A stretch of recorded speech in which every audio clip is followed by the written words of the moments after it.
African American community, we always refer to the Phyllis Wheatley YWCA as the Girls' Y. The YW was a place where black children could get together in a safe environment, and parents felt comfortable knowing that the experience was not just a social involvement. What I gained from the experience of the YW as a young person growing up was the opportunity to develop into perhaps into the leader that I was later to become.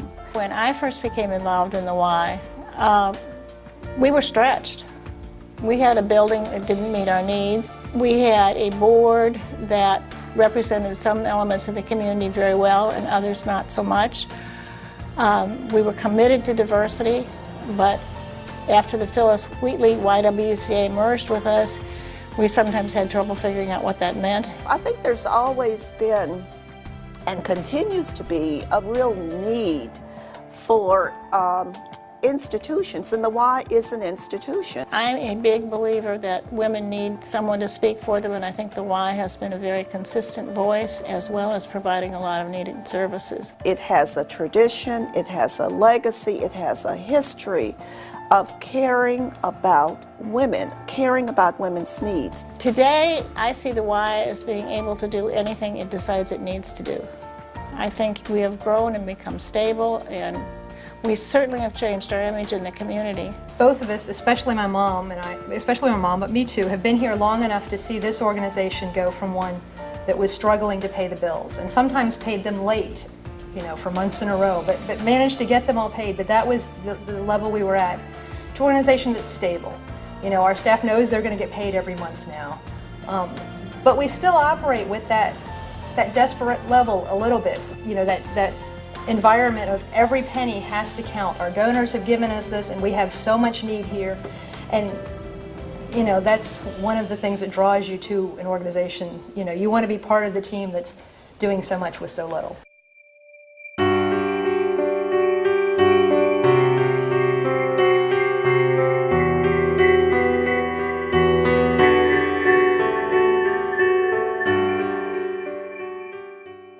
The Women in Crisis Domestic Violence Shelter assists individuals that have been abused and battered to provide a safe place, but also to help them get back on their feet. The need is ever growing. It's ever changing too. We know that domestic violence does not discriminate. It happens to any and every person, women, men, and children. And we know that it's something that's not going away. My mother was a victim of domestic violence, and that's something that she never really talked about, and to this day hasn't really talked much about her experience. When I first started working here, I didn't really realize the magnitude of what my mom had experienced going through domestic violence early on. That affected me personally. The people who are there need somebody and need that support to continue going through, leaving their partners in abusive situations and starting over, linking them to resources that they need that they didn't have access to or just didn't even know about because they had this impression in their minds that they're here alone, they don't have anybody, they don't have anything. So the legal advocacy program assists them in linking them to all those resources. Maybe the reason why this touches home so much is because I didn't have access to any of these resources. I had to go through everything by myself. I didn't have anybody to come with me to court. I didn't have access to counseling. I know what it feels like to be scared and alone and not knowing the what ifs.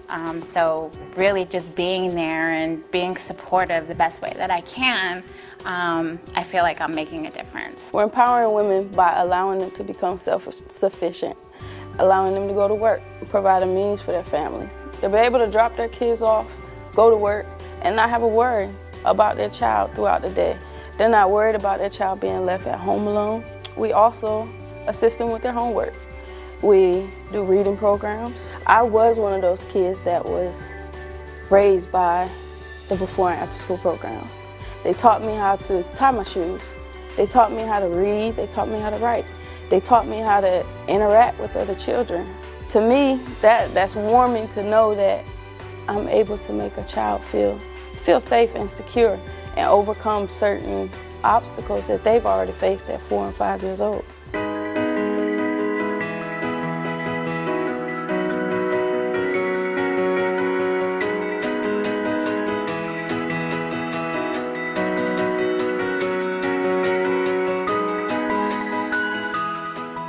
The YWCA is definitely here for every woman, meaning that hopefully every woman in the community knows who we are, they know what we do, and they know that we are here to serve them. I'm a different kind of woman. I dress a little different, I talk a little different, and even within our programs it's been questioned, Miss Gina, why do you dress a certain way? In spite of differences, any differences, whether you're gay, you're lesbian, you're straight, you're black, you're white, you're accepted in this organization and you're made to feel part. I think each individual who works for the Y brings their own uniqueness to it to make it what it is. We hope that women can come together helping other women in a supportive way. There's a role to play. Some women need our services, or some women at some times in their lives need our services, where other women are in a position to make those services possible, either by financial contributions or by leadership or by volunteering for the Y, or by being, well, dare I say, our mouthpiece in the community. We all come from different places and different backgrounds, but we all come with one mind and one goal, and that's to empower others. We live our lives to make the lives of others better. Well, my passion for the organization started with the need for that domestic violence shelter and just keeping it open. But I have to say, it grew from there. You know, the mission of the YWCA, eliminating racism and empowering women. Everyone's for that, but being part of a team that's really trying to make that happen, or to take steps to make that happen, to further those goals, is, I guess, really what makes me passionate about this organization. It's been one of the most rewarding things I have ever done. It just gives me a purpose.